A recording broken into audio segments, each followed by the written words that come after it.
Let G be the set of all irrational number. The interior and the closure of G are denoted by G dot and G bar respectively. Then तो यहाँ पर G और एक irrational number का set है। Interior को जो denote किया गया है वो G डॉट इस तरह से किया गया है और जो क्लोजर को डिनोट किया गया है वो G बार से। तो हमें बताना है कि कौन सा ट्रू होगा। यानी कि ये फर्स्ट ऑप्शन कह रहा है कि जो इंटीरियर है, इंटीरियर ऑफ G है वो 5 है और क्लोजर ऑफ G जो है वो इटसेल्फ है, यानी कि खुद वही सेट हो जाता है। ऐसे जो इंटीरियर है वो पूरी रियल लाइन हो जाती है और उसका क्लोजर भी रियल लाइन हो जाता है। यहाँ पर का है इंटीरियर जो है वो एम्प्टी सेट हो जाता है और क्लोजर उसका रियल लाइन हो जाती है।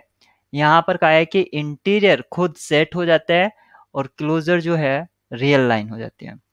तो इसको देख लेते हैं। तो सबसे पहले इंटीरियर पॉइंट आखिर होता क्या है उसको डिस्कस कर लेते हैं।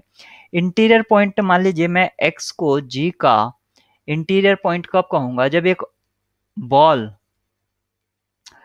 हो और ये बॉल एंटायरली g में कंटेन हो, यानी कि एक तरह से नेबरहुड जो एंटायरली अगर g में कंटेन करती है तो उसको हम उसका इंटीरियर पॉइंट बोलेंगे। ऐसे क्लोजर, क्लोजर क्या है, उसके लिमिट पॉइंट्स का जो सेट होगा उसको क्लोजर। तो यहाँ पर हम इसके लिमिट पॉइंट्स निकालेंगे और इंटीरियर पॉइंट्स निकालेंगे। तो G जो है सेट ऑफ इरेशनल है और इरेशनल नंबर जो होते हैं वो दो तरह से होते हैं।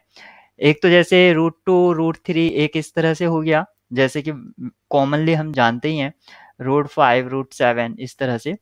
या हम प्रिसाइज वे में ये कह सकते हैं कि √p जहाँ पर p आपका प्राइम है तो ये हमेशा एक प्राइम नंबर होता है, सॉरी इरेशनल नंबर होता है।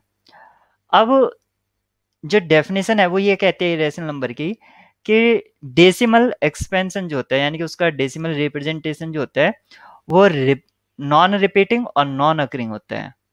यानी कि जैसे कि सपोज कीजिए किसी चीज का फॉर एग्जांपल अगर मैं √2 का अगर डेसिमल एक्सपेंशन लिखूं तो आई थिंक 1.414 एंड समथिंग, ये आगे तक चलता रहता है, कोई भी यहाँ पर रिपीटेशन नहीं होती है सर्टेन डिजिट की और वो एंडलेस है।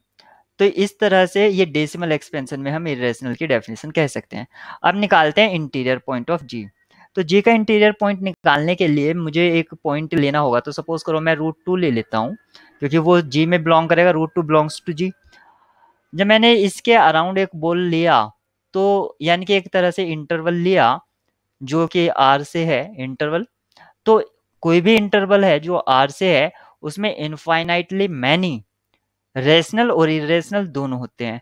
यानी कि इसमें रेशनल कंटेन होगा, जो ओपन बॉल हमने लिया है उसमें इरेशनल नंबर कंटेन करेंगे और इरेशनल कंटेन करेंगे तो वो G में बिलोंग नहीं करेगा। यानी कि जो बॉल है अराउंड 2 तो वो जो है G में बिलोंग नहीं करेगा। यानी कि कोई भी, ये एक पर्टिकुलर था, आप कोई भी कंसिडर कीजिए कोई भी रियल नंबर, उसके अराउंड जब आप बोल लेंगे यानी कि एक नेबरहुड लेंगे तो वो इनफाइनाइटली मैनी रेशनल कंटेन करेगा जो कि बाहर हो जाएगा जी से रेशनल नंबर। तो इसलिए इसका कोई भी इंटीरियर पॉइंट नहीं है, यानी कि एम्प्टी सेट है इंटीरियर। अब एम्प्टी सेट किस किस में है इंटीरियर, तो डी ऑप्शन यहाँ पर फॉल्स हो जाता है, ऐसे ही बी भी यहाँ पर फॉल्स हो जाता है। यानी कि फर्स्ट, यानी कि ए और सी में आपकी पॉसिबिलिटी है। अब हम इसका निकालते हैं क्लोजर, क्लोजर चेक कर लेते हैं। अगर क्लोजर निकालने के लिए अगर कोई भी रियल नंबर मैं लेता हूं, कोई भी सपोज करो मैं √2 ही ले लेता हूं और मैं इसके अराउंड एक नेबरहुड लेता हूं तो ये इनफाइनाइटली मैनी रेशनल और इरेशनल कंटेन करेगा ही करेगा। लिमिट पॉइंट की डेफिनेशन है कि अगर उसके ईच नेबरहुड अगर सेट के कुछ पॉइंट्स कंटेन करता है तो वो उसका लिमिट पॉइंट हो जाता है। तो जब भी कोई भी रियल नंबर के अराउंड में नेबरहुड लूंगा तो वो नेबरहुड हमेशा कुछ ना कुछ इरेशनल कंटेन करेगा ही करेगा। यानी कि इसका जो क्लोजर है वो पूरा का पूरा रियल लाइन हो जाएगा। और ये स्टेटमेंट याद भी रखेंगे कि सेट ऑफ इरेशनल नंबर का जो लिमिट पॉइंट्स होते हैं वो एंटायर रियल लाइन होती है। तो यहाँ पर अब हमें हमें कंफर्म हो गया है कि कौन सा ऑप्शन ट्रू है। तो ऑप्शन सी हमारी जो पॉसिबिलिटी थी वो कंफर्म हो गई है और ये करेक्ट आंसर है।